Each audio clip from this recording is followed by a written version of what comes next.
السلام علیکم۔ دیکھیے اعظم صاحب، میں نے تو ارادہ کیا تھا کہ میں ابھی نہیں بولوں گا اس گروپ کے اندر، میں سن رہا ہوں چیزیں، لیکن آپ کی اس بات کا جواب میں ضرور دوں گا آپ کو۔ آپ لکھ رہے ہیں کہ جی بالکل ارشد صاحب، نشاندہی ہونی چاہیے تاکہ کھرے کھوٹے کی پہچان ہو اور ایمان والوں میں دراڑیں ڈالنے والوں کا گریبان پکڑا جائے۔ کھرے اور کھوٹے کی پہچان ہو چکی ہے، اور جس دن وہاں سگیاں میں آنا تھا اس دن آپ گھر میں بیٹھے ہوئے تھے۔ آپ نے زحمت نہیں کی تاکہ اپنی آنکھوں سے دیکھتے کون کھوٹا ہے کون کھرا ہے۔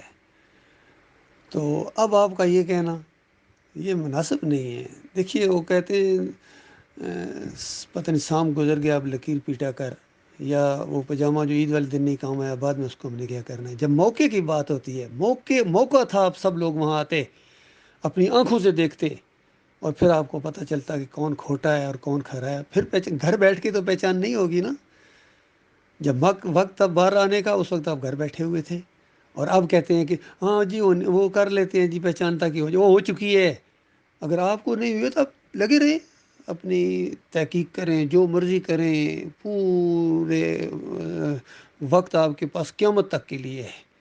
باقی ہمیں کھوٹے اور کھرے کی پہچان ہو گئی ہے، اسی وجہ سے وہ ہر بندے کو اس کے مقام پر رکھا ہے۔ کھرے ہمارے سروں کے تاج ہیں، وہ سواری کریں ہم رکاب تھامیں، اور کھوٹے سکے ان کو لے کے ہم کیا کریں گے بتائیے۔ انہوں نے ہمارے اندر آ کے بھی گاندھی بچانا ہے۔ تو باقی ایک اور صاحب نے کہا تھا کہ یہ ہو جائے تاکہ دودھ کا دودھ اور پانی کا پانی، دودھ اور پانی کا پانی اس وقت ہوتا ہے جب دودھ اور پانی آپس میں ملا ہوا ہو۔ اس کو علیحدہ کریں تو دودھ رہ جاتا ہے، پانی پانی۔ لیکن اس گندگی سے آپ کیا نکالیں گے؟ گندگی جتنی مرضی ادھر کو ادھر کرو گے، ادھر کے ادھر کرو گے، تو کیا وہ دودھ علیحدہ ہو جائے گا؟ دودھ تو ہے ہی کوئی نہیں وہاں۔ وہاں تو سب شر ہی شر ہے، ان کی فریب کاریاں ہیں، اور اسی کے اندر آپ زیادہ یعنی الجھے ہوئے ہیں۔ بس آپ کے لیے دعائیں کی جا سکتی ہے۔ باقی کھرے اور کھوٹے علیحدہ کر دیے گئے ہیں، یہ اللہ تعالیٰ کے منصوبے کا حصہ ہے، اور اللہ نے خبیثوں کو علیحدہ کیا ہے۔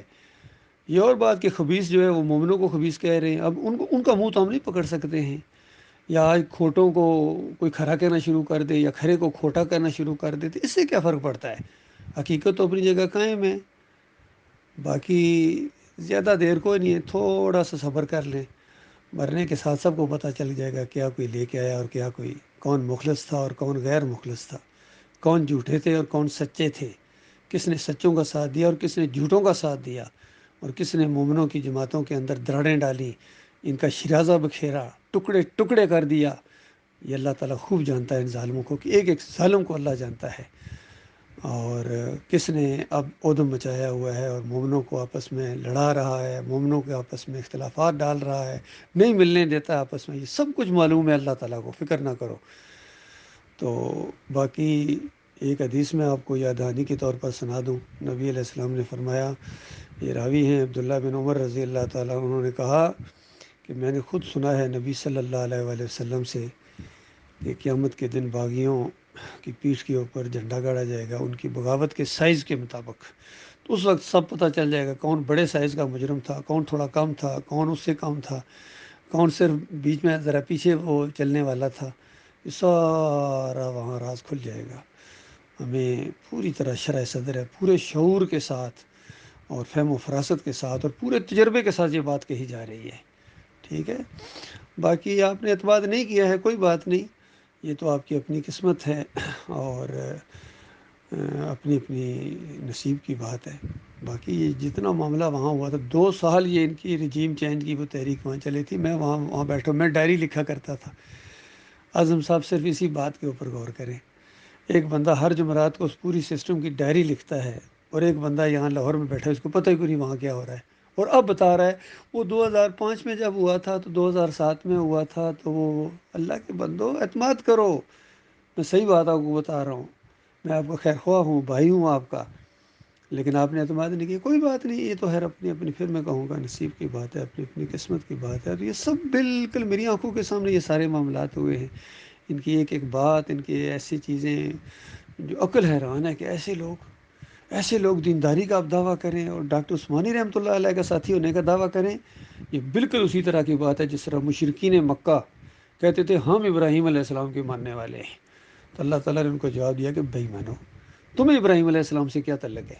وہ مجاہد، وہ یکسو مسلم کھرا اللہ کی بندگی کرنے والے وہ، اور تم بے ایمانو ہر جگہ جا کے منہ مارتے ہو، اور اس کے بعد تمہارا یہ حال ہی ہے، تم منسوب کرتے ہو اپنے آپ کو ابراہیم علیہ السلام کے ساتھ۔ تو بالکل یہی انداز ہے آج یہاں، یہ سارے بریلوی دیوبندی اہل حدیث یہ سب نبی علیہ السلام کے ساتھ منسوب کرتے ہیں اپنے آپ کو، ان میں سے کوئی ایک بھی نہیں ہے۔ ان کے کہنے سے کیا ہوتا ہے؟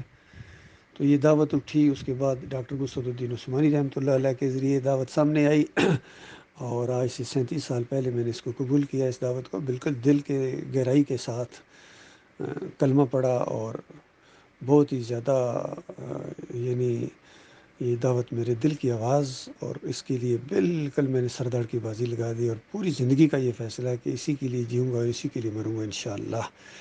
اور باقی یہ جتنے نام لیتے ہیں یوزر ہیں، یوزر نام لیتے ہیں ڈاکٹر صاحب کا فریب کاری کے ساتھ، تو یہ ساری باتیں اللہ تعالیٰ نے قرآن میں اس انداز سے بیان کر دی ہے۔ ابھی ایک پوسٹ میں پہلے بھی لگائی تھی، دیکھو کچھ لوگ ایسے ہیں جن کی باتیں بڑی آپ کو زبردست لگتی ہیں، ایسے محسوس ہوتا ہے کہ بڑے مخلص ہیں، اور اس کے بعد صحیح منوں میں جو ہے نا یہ جگڑالو لوگ ہیں، جب وعدہ کریں وعدہ خلافی کریں، عہد و پیمان توڑیں، جھوٹ بولیں، امانت رکھی جائے خیانت کریں، اور جب کبھی لڑائی جھگڑا ہو گلیاں بکیں، یہ ساری صفات ان کے اندر موجود ہیں، ساری صفات ان کے اندر موجود ہیں۔ تو ٹھیک ہے، اگر آپ کی آنکھیں نہیں کھل رہی ہیں تو نہ کھلیں بھائی، آپ اپنی آخرت کے خود ذمہ دار ہیں جس کی بھی۔ باقی ہمارا کام تھا بتانا، بتاتے بھی رہیں گے، ہمیشہ اپنے بھائیوں کی خیرخواہی کریں گے، سب کے ساتھ یہی معاملہ ہے۔ جب بھی کسی کو احساس ہو جائے صحیح دین اگر کوئی سیکھنا چاہتا ہے تو یہ پلیٹ فارم موجود ہے مخلص مومنوں کا، اور اگر آپ مخلص اور غیر مخلصین میں ابھی بھی آپ فرق نہیں کر پائیں، اتنی باتیں آپ کے سامنے آ گئی، پھر بھی آپ کو سمجھ میں نہیں آ رہی، پھر آپ اپنے انجام کے خود جواب دیں۔